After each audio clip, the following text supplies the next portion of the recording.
This is like my favorite thing to do. You know that, right? Yeah, you look like you're shining. Yeah, I love this. It's beautiful. I love talking.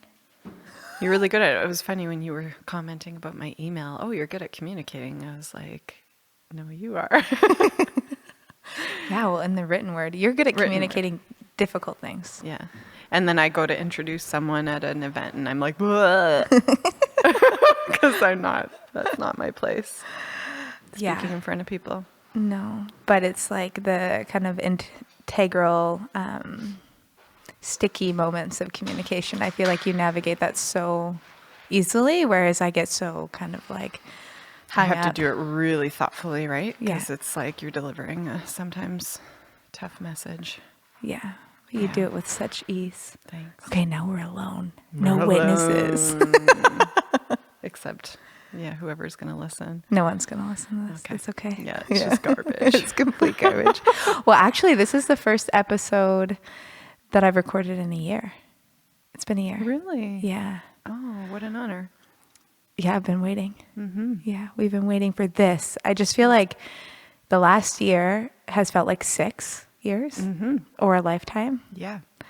And so much has changed. And then it's hard to be putting out content when I'm not really even sure who I am in the moment. You know, it's like...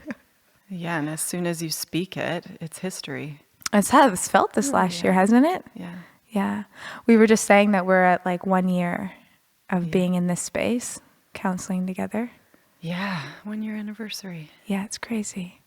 But it feels much longer in the like what's happened this last year for us on many levels. Yeah, and even the last 2 years since we both moved to Manitoba. Well, you moved to Manitoba and I moved within Manitoba. But that was like a lot happened in that year too. Yeah. And I think it's just like this ongoing journey. Yeah. Okay. Coming home. Yeah. So, I mean, I guess I should introduce you. Okay. This is, it's hard to even introduce you. This is Karli. Hi. And I feel like even just saying you're my best friend doesn't even speak to, you know, the kind of multitudes of our relationship, because that feels very one-dimensional. Like, oh, you're my best friend, but you're also like my business partner. You're my best friend. You're my soul sister. You're like, you know, have been for many years. And it's like, we joke about marriage all the time, like marrying each other. And it's like, I would say that we are married in so many ways. And well, we've had an actual ceremony, so I think we're joined.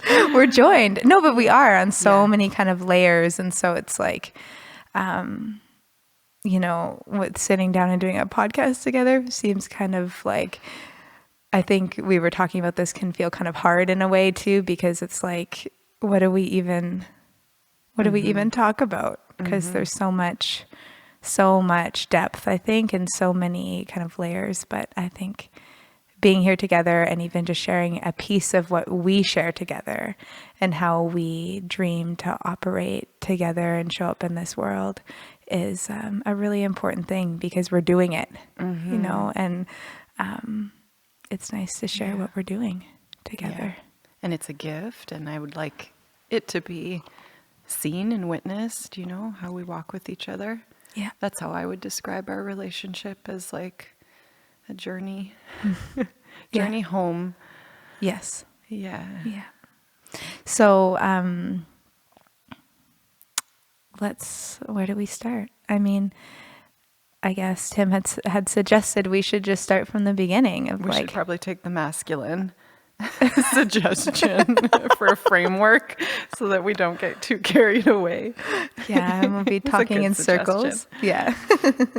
Okay, so I mean, we grew up close to each other, but we didn't know each other in childhood.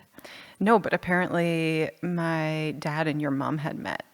Oh, fuck. I forgot I don't know if we should talk about that here.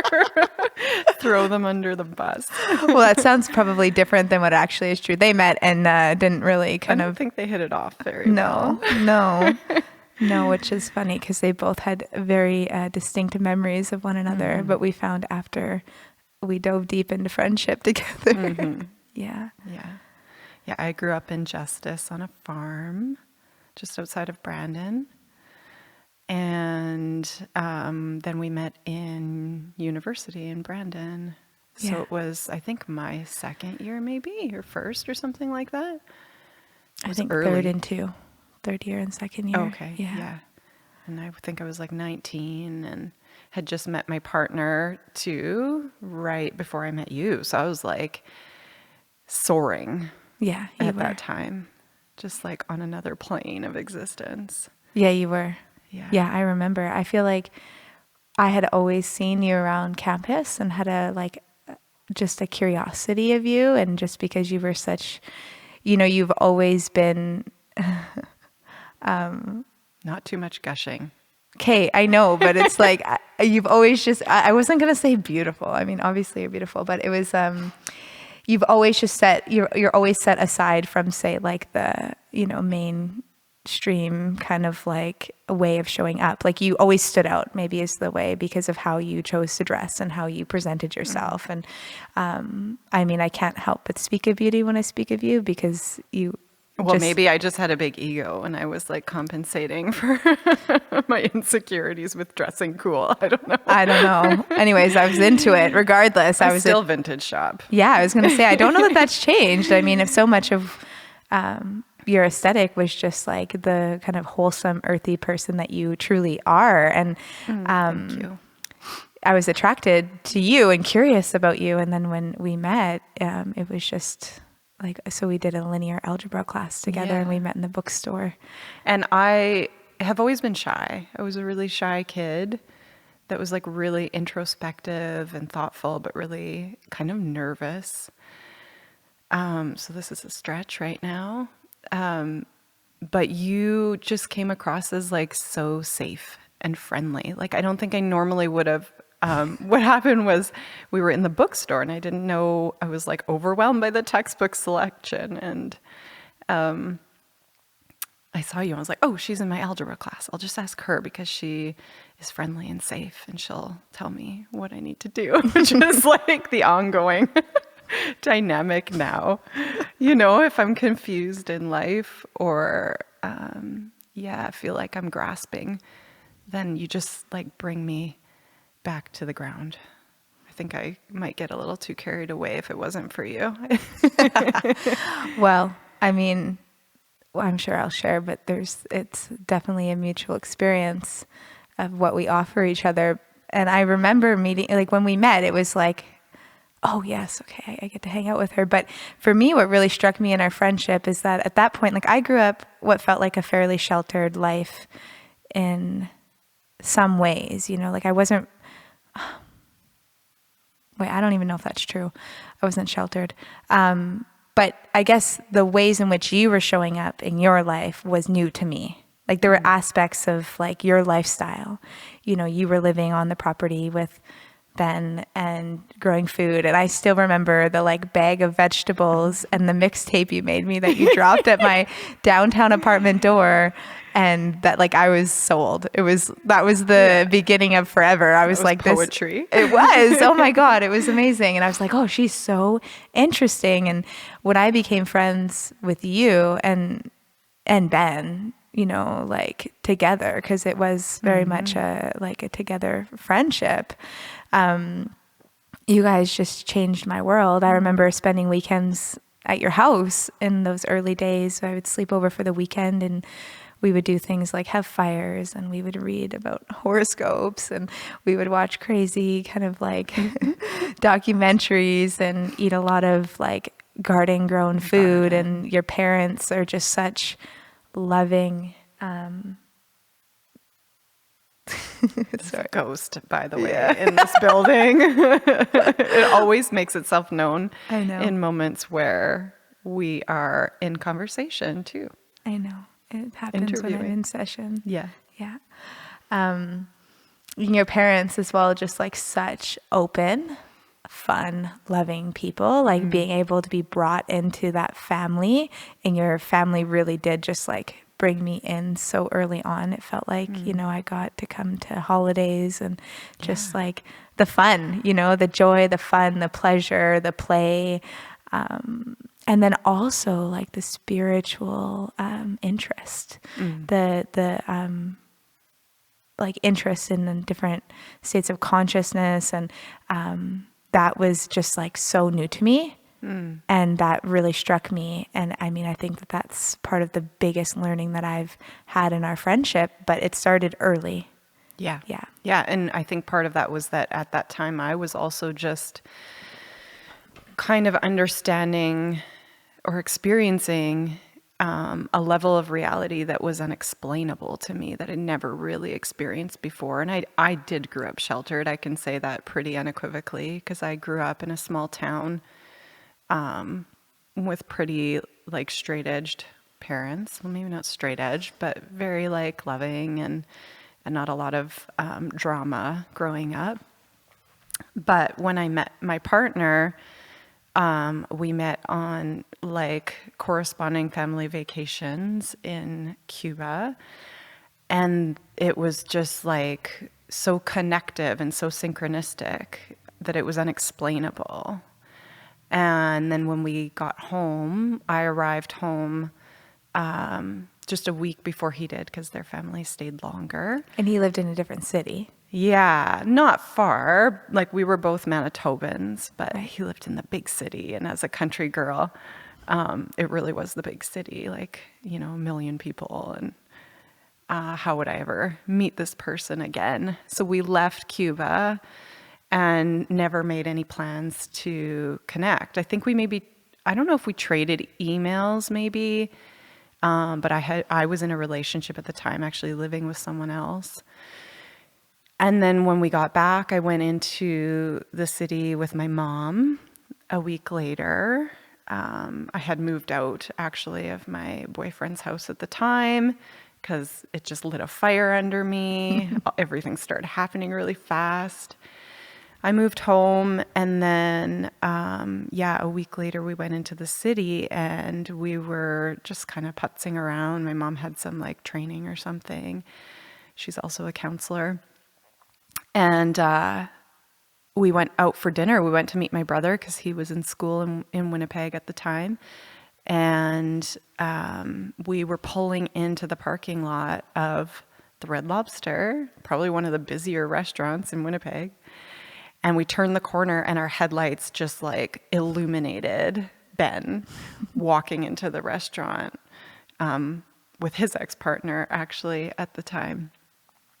And it was just like one of those moments in life where you're like, oh, this life isn't really real. Like, it's all created, and I'm part of this creation, because like, how could this possibly happen? You know, like, you couldn't find the probability of that.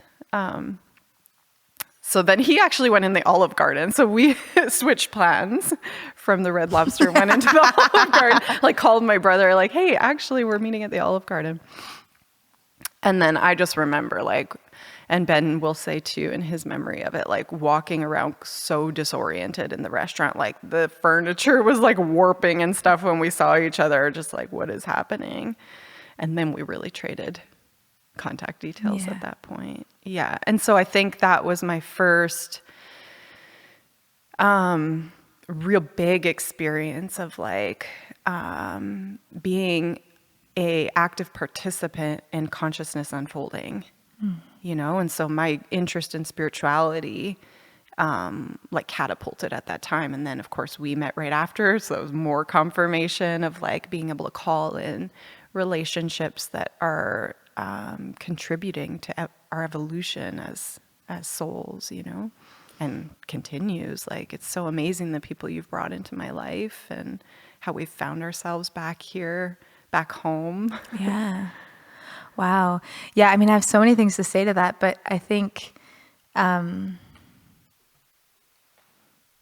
you know, like that, you've always really come at, you know, you just spoke about, being an active participant in life, and you've always brought this very spiritual perspective to life, like since I've known you, you know, but always in a deep place of knowing, and not from a place of ego, like I am right, but from a place of like, no, I know this to be true. You know, and like for me, as you know, that's like always been a bit of a sticky spot. Not anymore. No, thank God, right? That's the last year. We've had some tension in conversations. I remember sitting in a hotel room. Actually, we were buying furniture for our office. This furniture we're sitting and I had to like bleep out the word God, and because the conversation would just get shut down. But it's fine. We find the words that work for us and that we can relate to. And there is so much indoctrination around that word. There is. And, you know, and it hasn't, but at the same time, it's like the thing that you brought is seeds that you've planted in being, you know, our friendship is planted. And then it's also been the place where I'm like, oh, well, no, we got to stay earthy. We got to, you know, well, like what's practical and what's scientific. And, though I still think I like provide a lot of that, not that you don't, I mean, you're also very, scientific and clinical and all whatever those words are, but you know, and grounded, but your knowing and your lack of fear in that realm has been and continues to be just so, what's the word, has just like it pushes me, it invites me along on a journey that like maybe if you weren't my best friend, I just wonder whether or not I would have well, I don't know, I can't say that. Yeah, can I tell the past life story? What? Yeah, okay, sure. Yeah, I both Deandra and I were tattooed by a woman that does like hand poke around the same time that lots of our friends were. So it was like a really beautiful ceremonial bonding experience for all of us, which was healing for me, healing this like sister wound that I grew up with, probably partly because of my weirdness, my spiritual introspective weirdness. I had trouble with close female relationships. So this woman, she came and tattooed us in her home, and then a couple times actually, and then the one time after she left, she had done mine and my partner's, and then contacted me later to be like, hey, by the way, I had like kind of received a vision of a past life that you've been in. While she was tattooing me. While she was tattooing. Yeah. And shared that essentially like I had been, or what she received was a message that I had been in a certain like status among a sisterhood of priestesses. And that because I was approached by this man that I fell in love with, who she perceived to be my current partner, Ben, to like assist him in reclaiming his priesthood because he'd lost it. And so, of course, I like fell in love, and despite the, urging of the women in our council who didn't want me to basically provide him a connection to source and back to his power, I did it anyways because I loved him so much. And then potentially like he died in like a sex magic ritual or something. I'm not too sure about that part. But anyway, I had been cast out. Right. Because of not listening, not receiving the counsel suggestion or like guidance. And when I was cast out, you stepped down with me and came with me. Yeah. And that we've been walking together many, many journeys, many, many lives together. Just like I can't even think about that without getting tearful. It's amazing. Can I swear? Yeah, okay? I Just about swore, yeah. and then I pulled back. It is. And, I think when I was getting tattooed and that story came in, and for anyone that has like a bit of a like, ugh, about this, which I'm sure, I get that. Let's be clear. Yeah, I can see her kind of cringing as I talk. I get it, but also I was the one that was receiving this in real time while I was getting tattooed. And what I can say is that like it was really crazy, and like the feeling in my body as, the tattoo artist was doing the work, who also, does a lot of plant medicine ceremonies and such. She's like very open. it was kind of undeniable.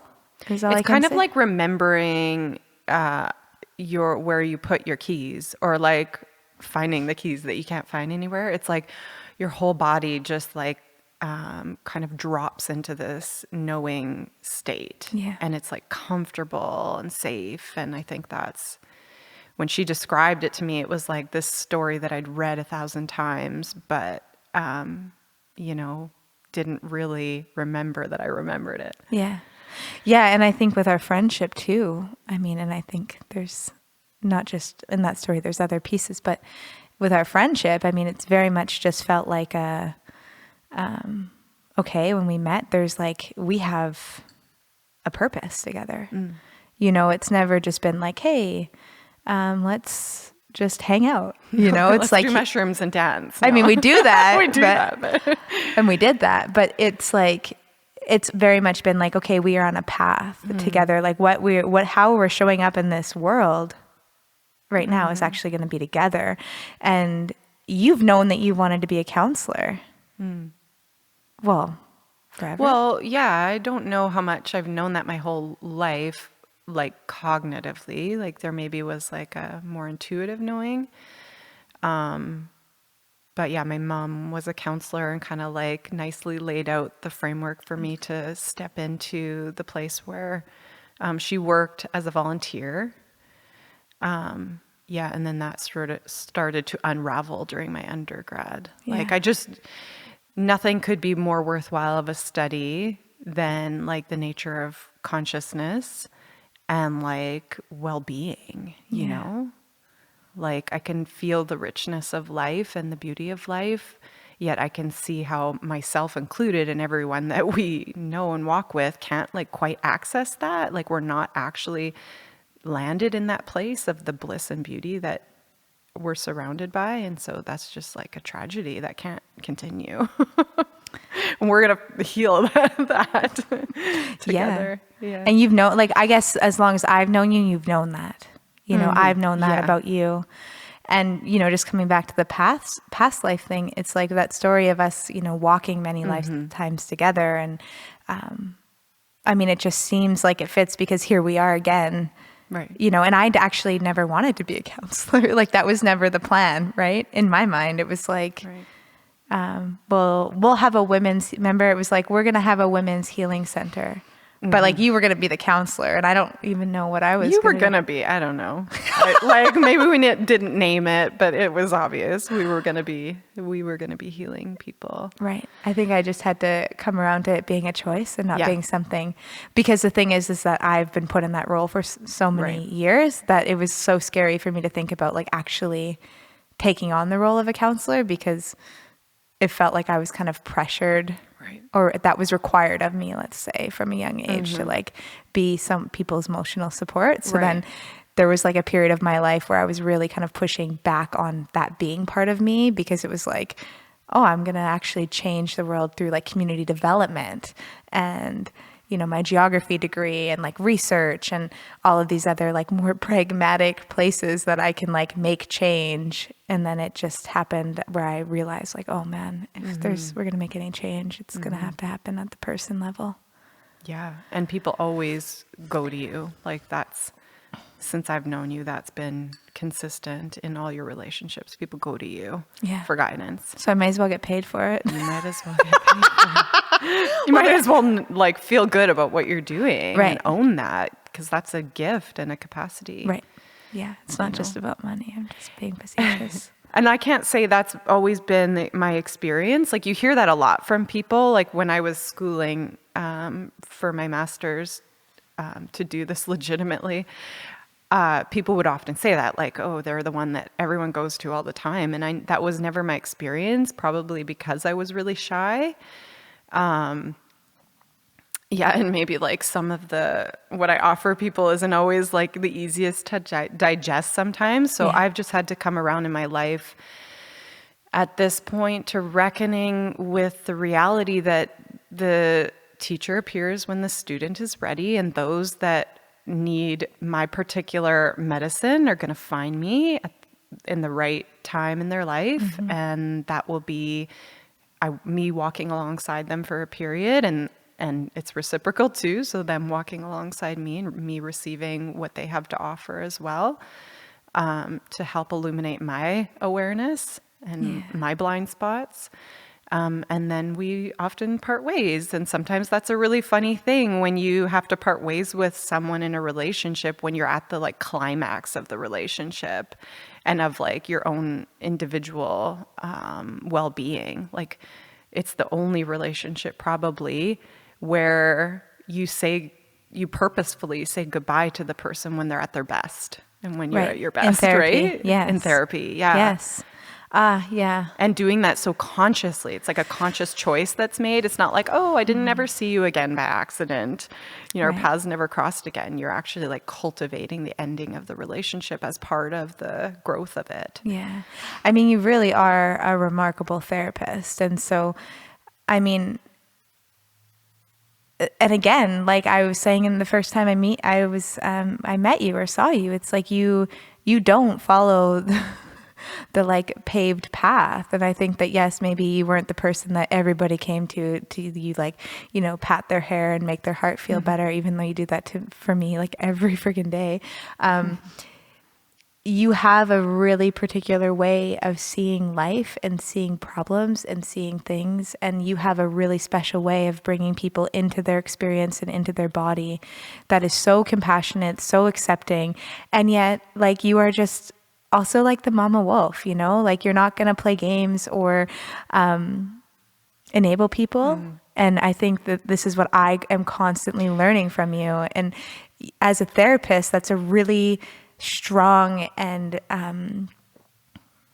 it's a gift to have a therapist that can hold both of those paradoxes of being both the like loving, accepting, open, and also the like one who gently nudges and like opens, like, takes the veils away when people are ready. And it's just like, man. It's such a dance, hey? Like to know, and I get caught up in it too. Like, you see someone's ego narrative taking place, and like oftentimes I think therapy can be this place where people identify their narrative, and that's good. It's important. But at some point, if we continue to feed that narrative and like anchor into it, it just consolidates it. It does. Yeah. And we really have to break through the ego story of our trauma and our narrative, because we all have one. And essentially once you've seen it, and then it's time to like let it die. Yes.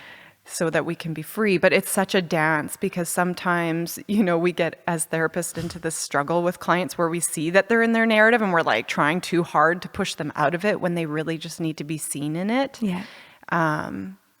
I was saying this the other day to my partner, that this is what makes the first therapy session with people so rich, is that you're coming from a complete observer, almost from a complete observer point of view, and seeing all of like the dynamics, the unconscious dynamics that are there, and without any need to like, kind of walk on eggshells about with their ego. Right. But after that, it becomes hard not to also like play into the ego story with them. Okay, so explain the ego story. Like what would be an ego story? It would be like our karma or our trauma story. Yeah. So it's like the wounding that we all experience. Like, I'm not enough. Yeah, I'm deficiency, too much. the belief that we're deficient or lacking in some way. Right. And we're not born. I don't believe we're born with that. I believe that that is sort of conditioned into us as our mind evolves, and then at some point, it's like the suffering that comes from that conditioned story of who we are, how we're lacking, and the ways that we need to compensate for that lacking or fix the lacking or soothe the lacking. At some point, the weight of that, the scales start to tip. Yeah. And it's like you can't put on so many Band-Aids on top of that, like eating right and exercising right. If I just like have the right job and I need to switch careers or get a different partner or, maybe have one more kid or one less kid. I don't know how you'll manage that, but, and then I'll be in a place where I'm okay. Yeah.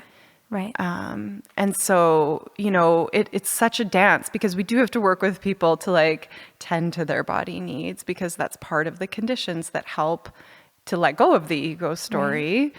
Right. But it's also contributing to it some of the time. That's right. Like I'm lacking. Yeah, you do. You need to eat this type of food, and then, your stomach will feel better, and then you won't feel so so but complex. It is so complex, and I think that's really what you're speaking to. But there is this like you said, and I think that this is when people kind of come to us, is like, okay, but I'm doing this, right. this, right? All of these things, eating well, sleeping.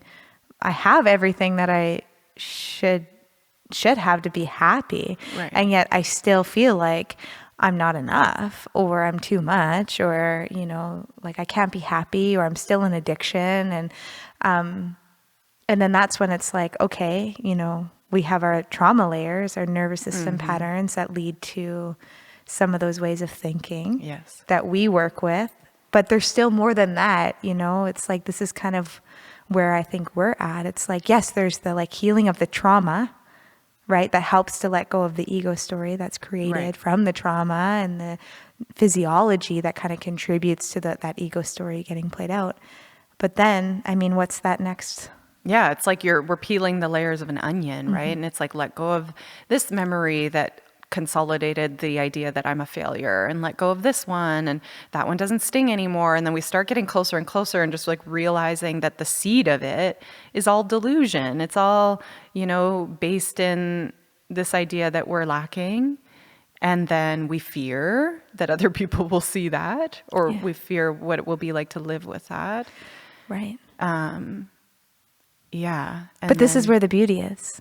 Yeah, getting to that core of it. Yeah. And it can be, and I just had, I'll share, like, I guess I had a psychedelic experience quite recently that helped to see that seed, or that core, of feeling deficient. And it came in my body, and it came up just like in a felt sense, in a knowing sense, with my intuition, and being able to look upon that with so much love and so much like laughter, like humor, that in times prior to that experience, I would be grinding at like, I believe that's right, that I feel deficient even though I'm not, and I would know that I needed to switch that, but it was like, mm-hmm. How you're grinding and grinding right. to try, and to you're trying to think differently. You're like, oh, if I just change the way that I think, but it's like it can feel like sometimes we don't actually have access. Right.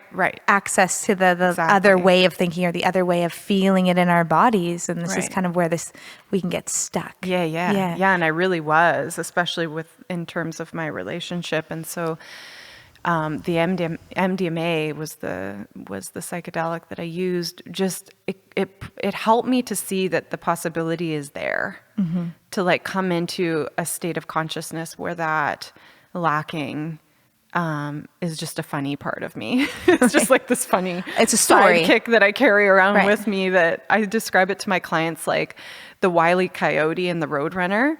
Like, we have this Wile E. Coyote that is like running around, like just stressing out about getting it right, like setting the right trap in the right place at the right time. And if that doesn't work, he usually, his eyes pop out of his head, and then he like finds another way to catch the road. And the Roadrunner's just like, kind of like leaning up against the side of the boulder, like, oh yeah, buddy, keep trying. Like, just wait till you realize, like, you don't need to do this. It's all good.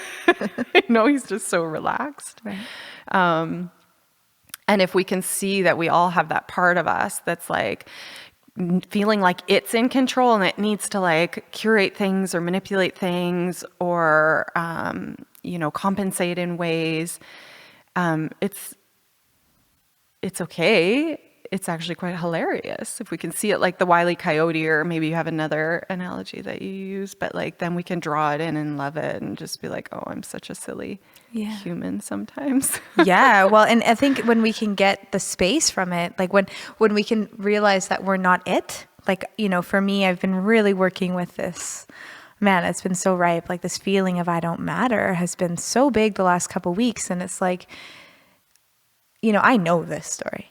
Like I know that this is an old story that I've carried around. And even in my awareness of knowing that it's, you know, related to trauma, or it's related, you know, like I know where it comes from, or I think I know where it comes from. I can see it. I can see it take over my body. I can see it take over my reactions. And it's like there's actually like this split inside where I'm like, this is not true. And I'm like, I'm holding it anyways. Like I'm going to stay here in this state, right? And it's like, so even in having done the work, you still like, you can absolutely see it, right? And so it's hard to laugh in that moment. It's actually really difficult. But it's like... You do sometimes, by the way. I do. And it's so beautiful. Thanks. Yeah, I do. I mean, we can get there and we're like, fuck, this is so stupid. Why do I feel this way? It doesn't even make sense. But it's like this next piece of like, okay, and it's not, I don't know that it's ever that story goes away or that part goes away. And I think that's what some people are kind of obsessed with, like, oh, I'm going to heal and then I'm not going to feel the pain. I'm not going to feel the pain of the ego story or the trauma. It's like, no, I think actually the goal is so that we can have some space from it. So we can like see it and see it for what it is as the Wile E. Coyote and be like, oh, I see you. Yeah. And then we can go like, oh, but that's not actually me. Right. Or it's a part of me, but it's not all of me. It's not all of me. And I think the part that wants to like be the best at healing, like, and get to the perfect place where that story doesn't pop up and I don't have that thought that I'm not good enough, like that's still the ego. That's still the controlling part. That's like, I'm going to be the best at, you know. The most healed. Yeah, I'm going to be the most healed. I don't, and maybe there comes a time when we don't have that anymore, but like, I'm not going to get attached to that. You know, I'm just going to be with my experience as best I can now, because that's how I am now. And that's what's happening now. You know, maybe the more that I allow for that and hold it with compassion, the less that it feels the need to be seen. It's kind of like our children when they're not getting attention and they're like, hey, me, look here, which was sort of me thinking back, actually. I think there's a few home videos of me like, look how many times I can skip, Mom. As the camera's like focused on my brother. I think that we can get to the point where that's not so loud when we tend to it, just like our children kind of. That's right. When we turn our attention and we give them our whole body presence with eye contact, squaring off with them and mothering it. And mothering, loving, being there unconditionally. I mean, it's hard to do. And, you know, like, let's be real. It only happens one of every, 10 times or whatever. But that's when they soften, you know. Well, and I just want to say, like, it's been so amazing to witness the shift from when you used psychedelic medicine recently and, like, the stuckness that you were experiencing and, like, walking alongside you in that and knowing, like, the efforting and the like, the want, the desire to move through it, the desire to have compassion for it, the desire was there of like, but I'm ready. Like, I just want, and like, there's never a doubt that you were ready to not be like in that spot anymore. And it's not even from a victim place, but more of like an honest, like, willingness and a wanting to take responsibility, which was really hard for me, right? For you to endlessly be taking responsibility. I'm just like, no, just not all your responsibility. You are powerless. You are a victim. It's like, me wanting to like hold that for you. But to see how this like cracked open the light, like this experience opened your heart. Holy smokes. Yeah. And it's just like change. Right. And the desire. So I guess for some context, like I had just been struggling in my marriage, like emotionally, psychologically, for a long time, like just feeling like, it's funny, I can't talk about it now without laughing, which is so wild because it wasn't not funny for a really long time. Yeah, not funny at all. And Deandra has been like so infinitely patient. It's remarkable. but struggling to get what I wanted basically in the relationship and have the relationship that I felt entitled to and that I had at one point with my partner. And we did this like full circle experience of like being so attuned and in love when we met, and for the first year of our relationship to then having like multiple moves and children and like falling away from each other, but then also like, I don't know if it would be his experience, but it was mine, that he became the projection of like all that was wrong in my life, basically. Right. Like if this was just better, I would be okay and I would have all my needs met. And then that attachment to the desire and the clinging to like, this needs to be a different way, became the thing that perpetuated it. Right. Right? Because I made a commitment to the deficiency in my partner and the deficiency in my relationship. I like believed that with so much conviction that there was a deficiency, and all my life became striving and striving and striving to fix it. So we did like 2 years worth of counseling, maybe a little bit less than that. I mean, maybe that's all we really did. We're super like high achieving, busy people.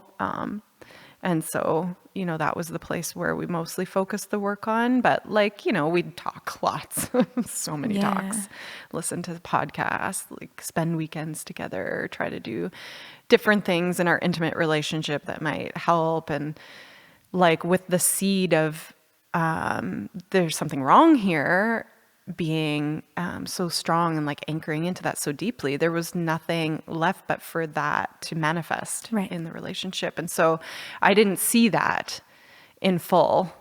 I was using all the tools because I've done relationship training, and I sat with a couple once in therapy where I was like, to be honest, I don't have this shit together. So like, don't look for, you know, the faults in my relationship because you'll find them, but I do know the tools. And so I was using all those tools, like taking responsibility and whole body listening and identifying where my listening filters were and speaking my microscopic truth.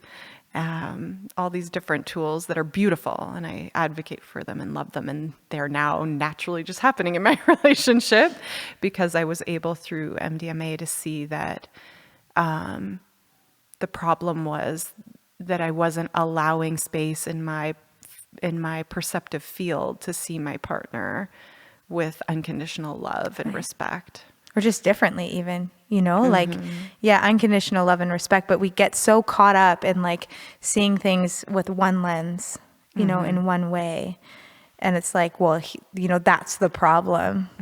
And like that, and then being able to crack open and the love can come in, and then you can see like a different side of that person, a different light and in a different way, you know, it's like, it's remarkable. Yeah. And magically, I say magically kind of jokingly, but magically, you know, when I released him from the prison of my contempt that I was holding him in my psyche, the next day after our little journey together, he received a bunch of messages from beautiful friends in our beautiful community of just like, I'm grateful for you. You're a wonderful person. And he looked at me and was like, what did you tell people? And I'm like, well, we made an agreement, or at least I did, to have my phone off all weekend. Like I haven't spoke to anyone. And then again, I fell on my knees and you know, part of me laughed, but part of me was just like so deeply sorry that I had held him in such contempt that it was actually impacting how others saw him as well. Right. Because we all live in a field of consciousness that is connected. We are actually all one. Yeah. What? Yeah. Well, Newsflash. Newsflash. Welcome to the party. Well, and even like, I think, yes, I agree with that. You know, just to be clear. Now you're going to be a devil's advocate. No, I'm going to just say that like, yes. And on like a, like more like earthly level, it's like when you hold that energy of like, you know, he's the problem or that's the problem, other people feel that from you and get, you know, if they love you, they get protective of you and they feel it. So yes, we're all one. So when we love another, another more love comes in, but it's also like, you know, you can see that very real in real life. Yep. You know, from yeah. And these things are held in our body, like in patterns, like our conditioning, and the ego is part of the body. And so like just the way that we move through the day will help to consolidate those patterns if we continue to move in the same way, go through the same rituals, you know. Yeah. It's pretty remarkable. And then other people observe that and they fall in line because together we're like this macro organism too, right? Yeah. So those patterns happen on a micro level and then on a more macro level. Yeah, you know, this, what you were speaking about, like when we kind of hold, you were talking about like your husband, like in contempt, sorry. I've been thinking about this too in regards to the I don't matter, you know, place or thing that I've been working through. And when I really hold this, like, I don't matter perspective, all I see are the ways in which I don't matter. That's right. Right? So that's another way of just putting the same thing. It's like I am attuned to all of the ways people are not showing up for me versus all the ways people or even life is showing up for me. Like I actually, like, even though yesterday was really hard, it was Mother's Day and I had a lot of expectations as to what that would look like. Isn't it? I know. Fuck, man. And I was like, just like going through like, well, I didn't get my foot rub and I didn't get my, and it's like actually hilarious now that I can say it. It was just yesterday. And I'm like so caught up in this, like, look, this is more proof like that, you know, nobody cares about me and blah, blah, blah, blah, blah. And I had a moment, it was in the afternoon where I was like, I was deep in this. I was like, you know, oh my God, like I just don't even matter, blah, blah, you know, in this house. And I caught myself and I was looking around the property and it was a beautiful day, like perfect day yesterday. The blessings of the mother. Yeah, like so perfect. Yeah. And my kids are running around outside and Tim is, you know, being the impeccable father he is, sincerely, like just like the most amazing father. And I would just stop myself and I'm like, okay, what did we do yesterday? Like, I'm like so caught up in this moment. What did we do yesterday? We went to a market with our kids, with so many of our amazing friends. And Tim set up my sound. He brought the kids. He actually played songs with me. Yeah. He did so much. We got to stay late. There was like, so there was just so much given to me, and maybe not in that like 2 hours that I was like really like attached to, but like when I could catch myself and go, okay, really, like how much have I been shown that I matter, even in, let's say, the last 2 days? Like I'm not even expanding across like the year, the lifetime. I'm like, and more than one person. I'm like microscopic on my partner, who we often just put so much expectation and pressure on, right? But I'm like, this is hilarious. I'm pissed off I'm not getting a foot rub today or like right now. And like, and you're right. The more that we like feel deeply and hold that story, that this is like, I'm the victim basically, right? It's victim consciousness. The more that will be seen, it's like we're putting a certain lens in the projector. And so the movie that plays out in the external environment is based on the lens that gets put into the projector.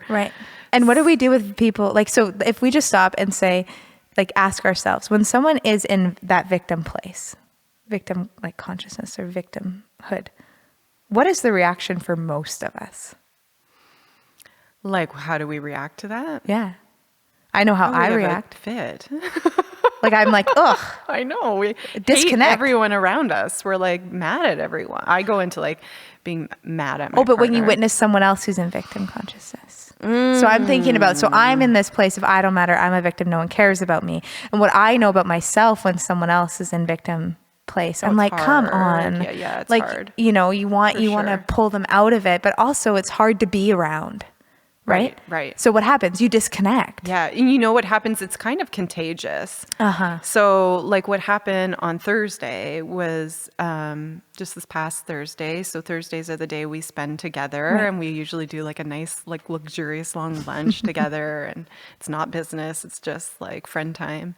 It is business. Okay. I mean, we speak business over lunch briefly before we launch into friend time.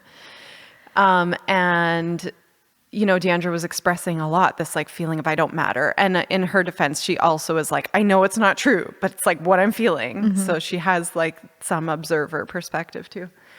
And I started then getting upset because I felt invalidated. I'm like, but hey, you matter so much to me. How come you don't see me? Right. Like I'm not being seen in that you matter to me. Right.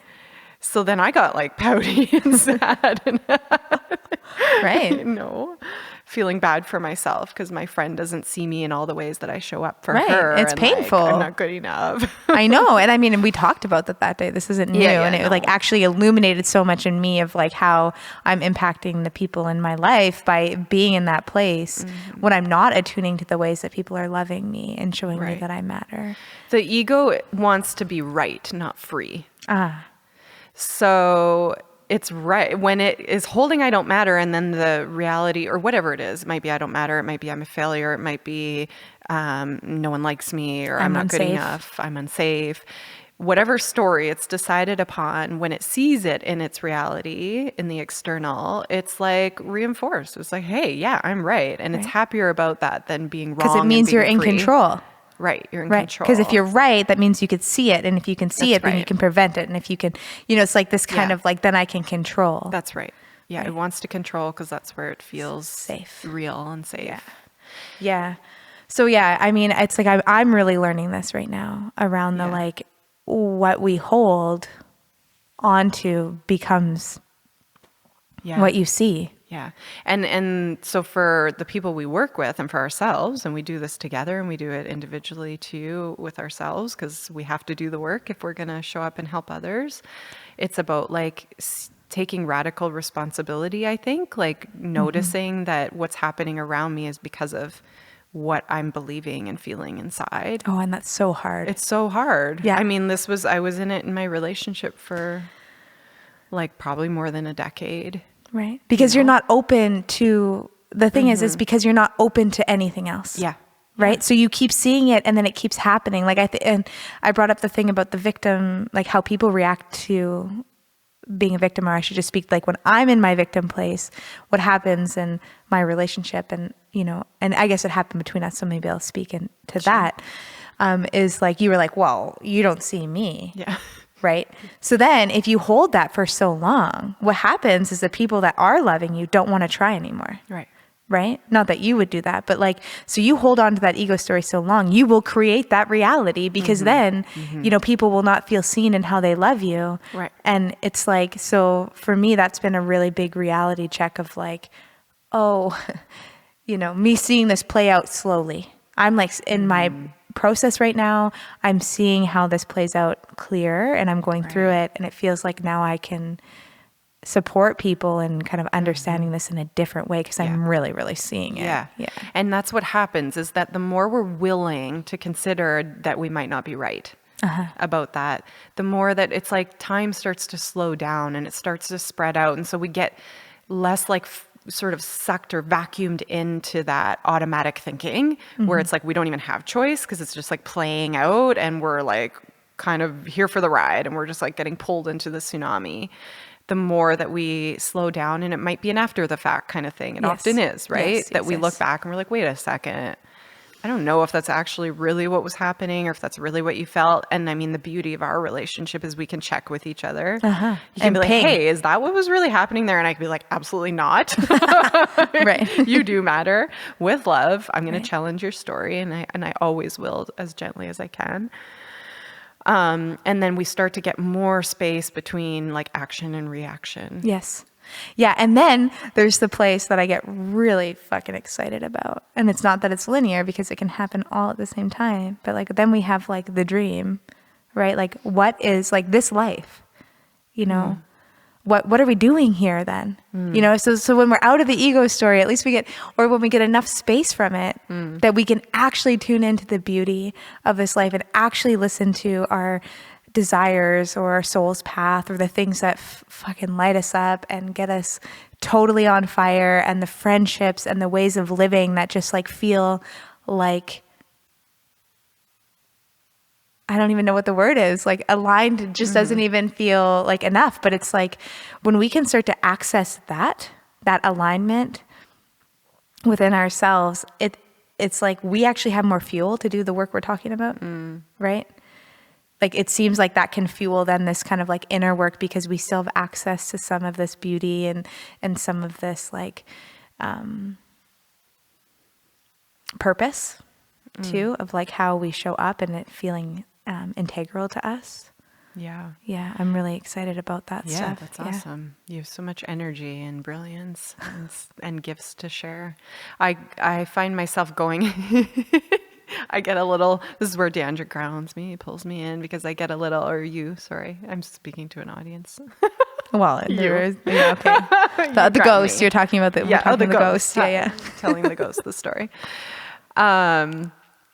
Is that I go into this place of like, there is nothing. Like there's no need to strive to do anything at the point where we realize our true essence and are free. Right. It's just being at that point. So but being doesn't pay the bills. I realize that for some people it doesn't work as a goal. But being isn't just passive.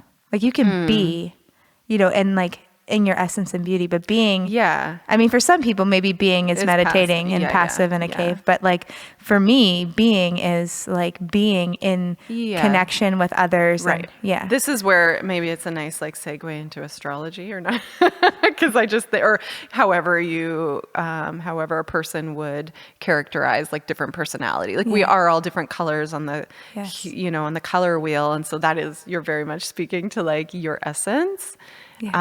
Whereas I think mine and my birthday is literally the very last day of the astrological year, before the whole new year starts. And I think ultimately I just come into like, there's nothing to do. It's just but yet here you are, you know, showing up and helping people and supporting people. And yet also we haven't even spoken to both of our loves of music and poetry and art and, you know, like, yes, being, but you being is creating beauty and helping people organize into beauty. And, you know, yes, I think that we do need to let go of the striving and the hyper productivity, which is my own kind of like life's work for me personally to find this balance, because my engine runs at like a different pace.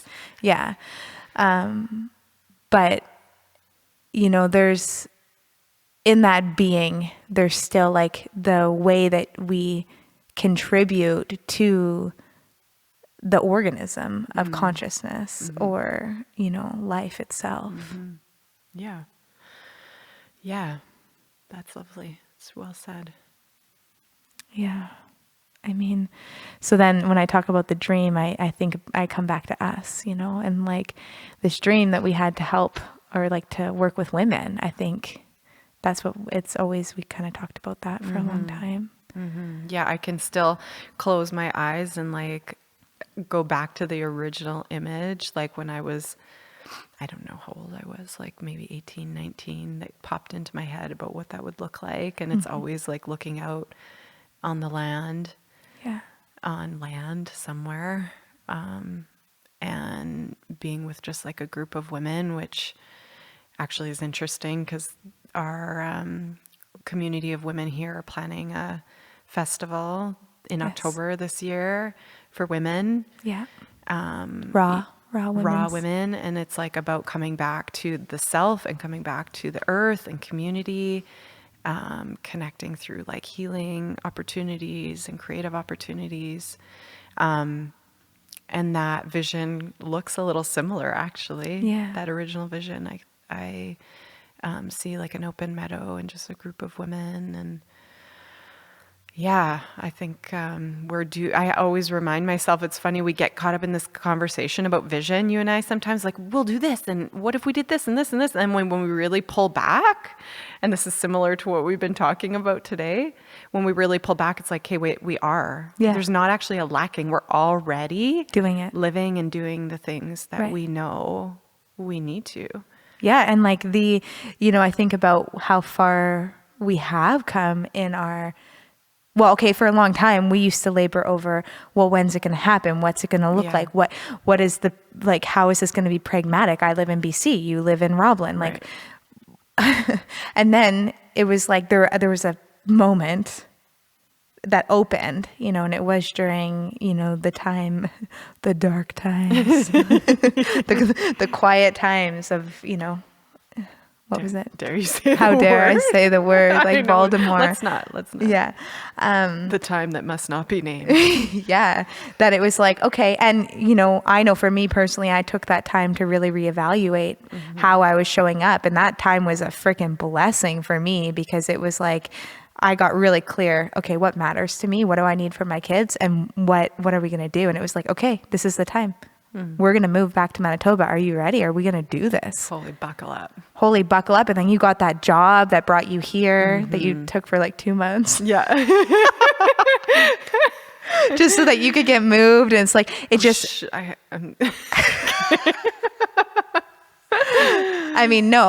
just so that it was like one stage of the move. I didn't know I was going to quit my job then. No, we didn't actually. I actually was terrified to quit my job. Yeah. And it took a lot of support from you to like assure me that it would be okay. And that's like how much we can cling to the things that we can control and that make us feel safe. And new rules at your job actually that required like a choice for you. Yeah. Yes, that's right. Yeah. And then it was like, well, obviously I'm going to follow my kind of dream. And so then we came into this. It happened very fast, even though we like sat with it for years. Like we're talking like 10 years. We were like, okay, we did the things, like got our master's degrees and did our yoga stuff and, yada, yada, yada. But then it was like when the moment came and the crack opened, we took it. And then it all fell into place in like this place. Yeah. Right? And we even like joked at one time or dreamed, fantasized about like being in a revived or restored church, which is like,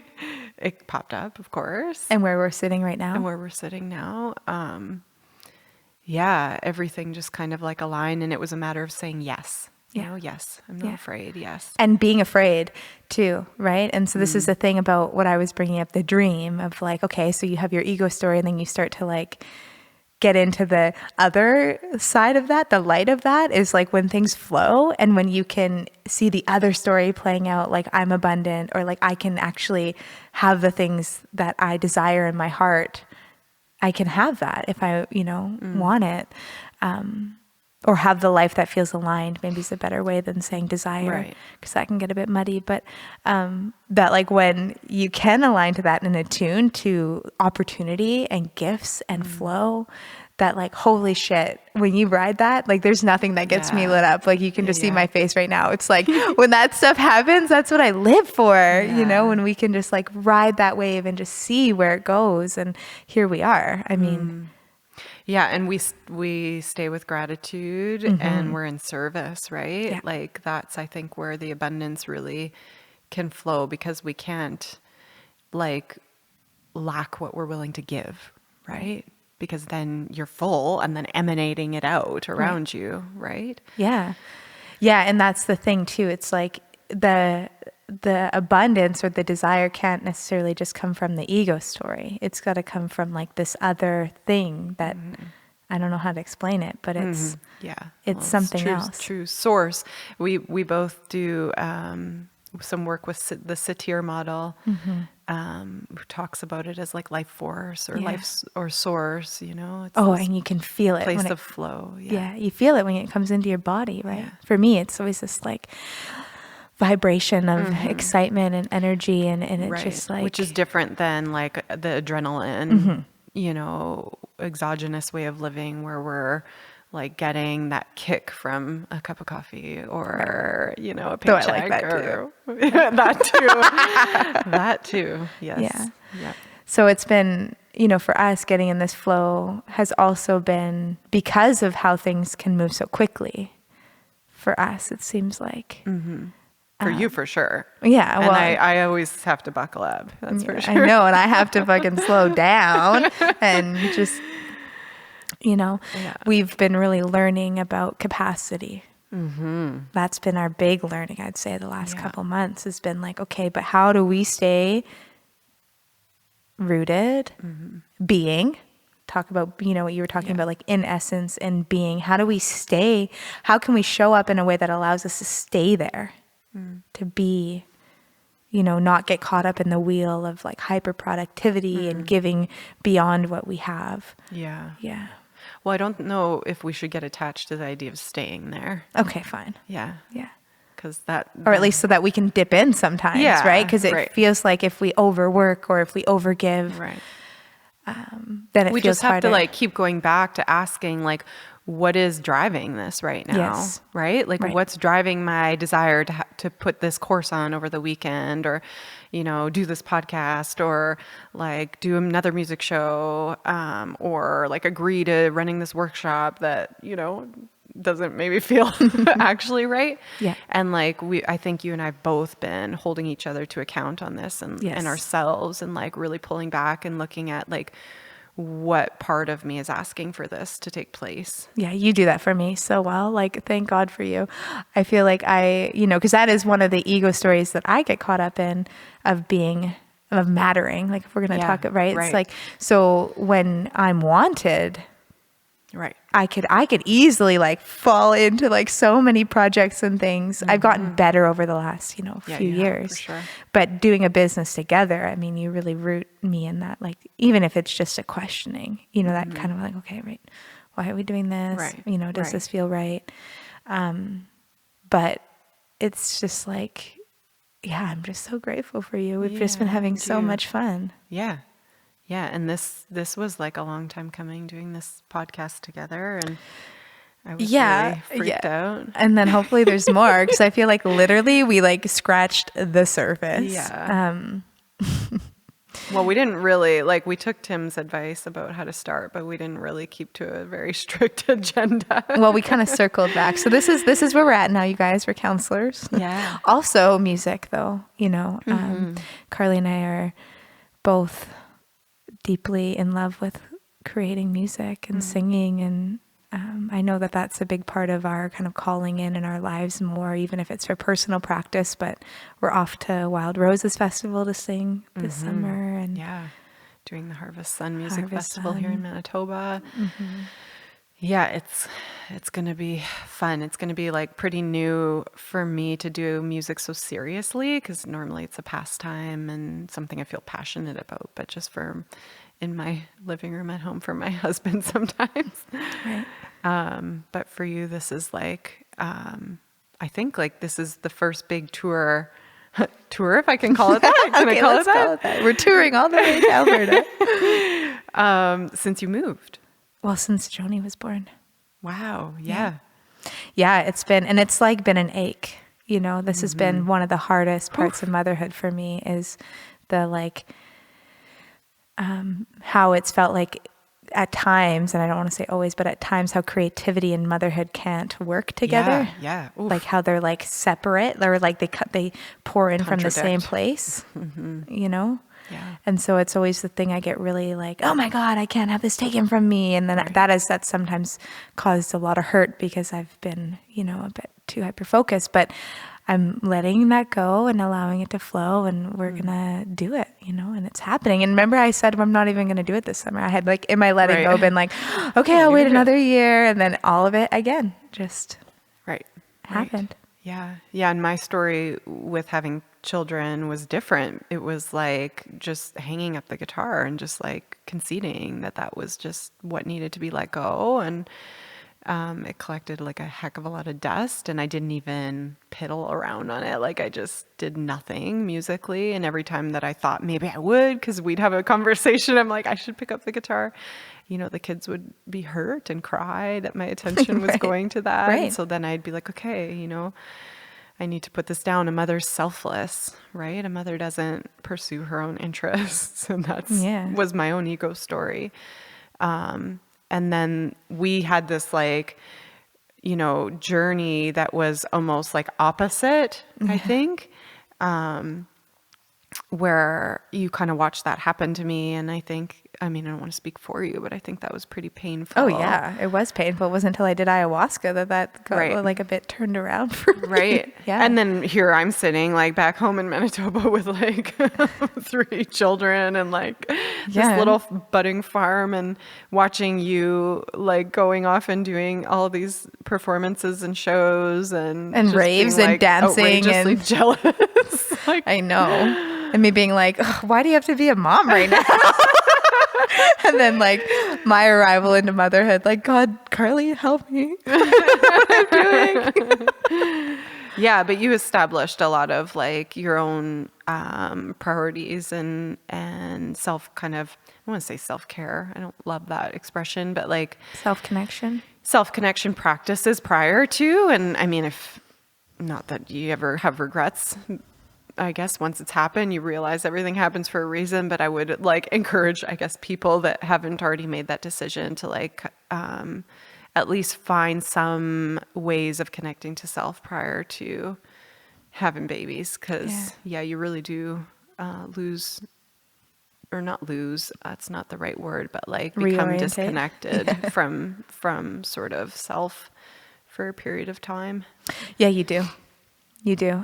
But here's the thing though, like, even though if you have connection practices, sometimes I felt like it was more painful because it's like I couldn't access them. I couldn't do them. Right. But even, with that being said, I'm not saying it's bad to have them beforehand, but it's like, it's just a journey, and we were able to witness each other in this way of like, not being in the same place, which there was a lot of growth there on both parts, right? And I remember when you had your relationship and you were starting to have kids, I was so unstable. Like I didn't have any grounding. I was in several friendships that were very unhealthy and a partnership that was very unhealthy. And like, I just looked at your stable life as being like the ticket. Like that's like how she's got a property, she's growing food, she's like, got a partner who's stable, and like she's gonna have kids.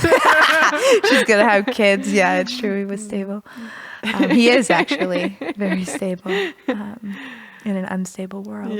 Yeah, no doubt. Hey. Yeah, but so it's like that grass is greener thing has been a lesson that we both have gleaned, like in our kind of different places.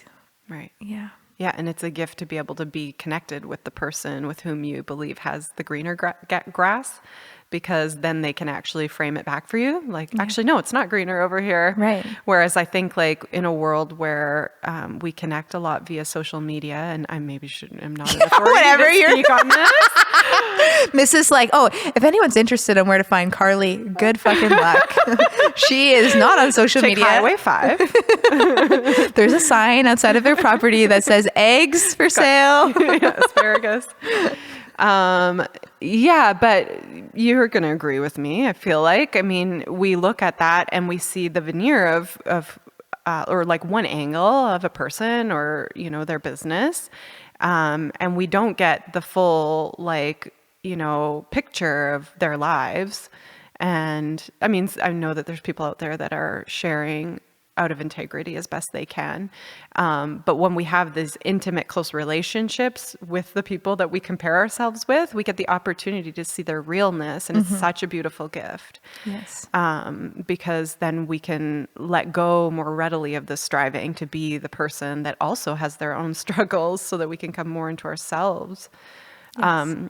I know that for a long time, I would think, you kind of had all the things that I wanted, and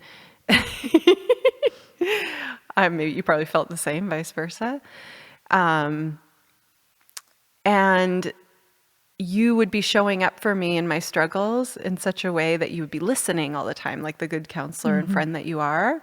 And you wouldn't want to put the weight of your own struggles on me. Yeah, I remember that. So you would withhold that, but in withholding it it kept the image that you had all your shit together and that I was falling apart and like just a basket case of a human, which I know you never meant to do. But when you started opening up to me about like your own, you know, more fully, I should say, because you always open up, but like more fully opening up about, you know, your own personal struggles and stuff. It was like this breath of relief to the point where like sometimes you'll be like, well, I had the worst day. And I'll be like, yes, selfishly, like, yes, we're both human. Yeah. You know, and she says, yesterday was hard. I'm like, yeah, I know, I was crying yesterday too on Mother's Day, all the expectations. But yeah, I think it's just important in those relationships that we feel safe in, that we show our whole selves. That's right. Well, and again, that's one of the biggest gifts of our relationship. Absolutely. And, you know, we've talked about this a lot because one of the biggest complaints in other friendships have been exactly what you just said about me. You know, that there's a dynamic of me being the rescuer and like the helper, but that I don't truly show all the parts of myself. And like for a long time, that was unconscious, meaning I didn't know that I didn't quite understand or know that. And to be honest, like our friendship has always been outside of that. Like I've always shown more of myself to you, but yet there was still so much that I didn't show for a long time. And I was actually thinking about this yesterday as I was having such a bad day. And I was like thinking about you. And my initial thought was like, I'm just not even going to tell her that I had a hard day. And I haven't had that thought for a long time, but because I was so deep in this I don't matter thing, which is interesting that I was going to make myself not matter by not even telling you about it. Where I actually laughed at that moment because I was like, man, I haven't done that for a long time. Where I've like withheld. But that's what we do, right? We hide the, we hide it. Yeah, because we think it's shameful. But then the thing is, we all walk around thinking that we're so fucked up because no one else is showing us like their own fucked upness. And so then we're just so, it's like the shame layers are so big because we don't, you know, we can't see each other fully. But then also it's like we also have to be able to handle it. So it's like we're all kind of learning how to handle pain versus like the avoidance of pain, mine or yours. Right. And have the discernment to know when it's right and who you want to share it with, because you know, people do want to consolidate our trauma a little bit. Like they would never admit that out loud, but like, you know, reinforce the ego. So if you call up a certain person and like, I'm having the worst day, my partner didn't, you know, give me a foot rub, and like it's Mother's Day and I had to make my own breakfast. I actually ate supper by myself yesterday. That's an actual story. You know, and then we tell that story and they're like, oh, that's the worst. I'm so sorry. That sucks. I wish he would have been better. Or if, you know, if they're really in it, like he's such an asshole, or like, you know, hopefully you don't have friends that say that sort of thing, but at least not too many times. I mean, I've definitely said it before, but because that reinforces the story that we're telling about ourselves. Right. Well, and this is again, I mean, to come back, this is what makes you, I think, so unique. And that's the word I've been looking for. You're so unique. And what's made you so unique in friendship is that you don't actually, you've never played along with those stories. And I think that that's another reason why you're such an amazing therapist, is that even though you can be loving and supportive and accepting, you don't commiserate. And that's not even the word. No, but, I know what you mean. Yeah. You know, like you've just been so... you're just so amazing. I love you so much. We talked about not gushing. Yeah. And so I've been really fucking holding it back. Oh, I think we gushed the right amount. I think so. Love you too. I mean, if you made it to the end, that means we did. So for those of you that made it all the way here. Without gagging. And just so you know, if you're like thinking like, oh man, I wish I had a friend like that. It's available to you, you know. It just takes a lot of risk taking and showing yourself and wanting and being willing to be open. And I mean, like our friendship has worked through challenges too. Yeah. You know? Definitely. Yeah. And tensions. It's just like now we just can't, we don't sit with it anymore. We're like, okay, we need to work through this, unless we, you know, it's better to be sat with for a bit. But, we all have the capacity and the ability to have deeply connected and intimate friendships and partnerships. We just have to work through the layers that get in the way of that. Yeah. Yeah. Yeah. Within ourselves, and showing up and being that like best friend for ourselves, and that, right. you know, so that we don't put too much pressure on the relationships around us, because that can break them too. Yeah. Yeah. It's a dance, self and connection. Okay. Well, I think we're going to have to do more podcasts together. I think so. This was not like that painful. No, you did great. Yeah. So if you want to find Karli, Highway 5, just north of Eden. I mean, north of... At the edge of Eden. That's what I'll call it. At the edge of Eden. Yeah, that sounds really catchy. Yeah, she lives on the edge of Eden. Actually, the town is Eden. But I'm not going to give you the highway. If she had a normal social media page, you can check us at Grit and Growth. Though, we're just not as active on social media. Just really working on being in life as much as we can. And yeah. I've won you over on that. Yeah, you have. Yeah, you definitely have. So Karli at gritandgrowth.center if you have any questions. Yeah, you can email me. Sure. Yeah. And she'll be back on, I'm sure.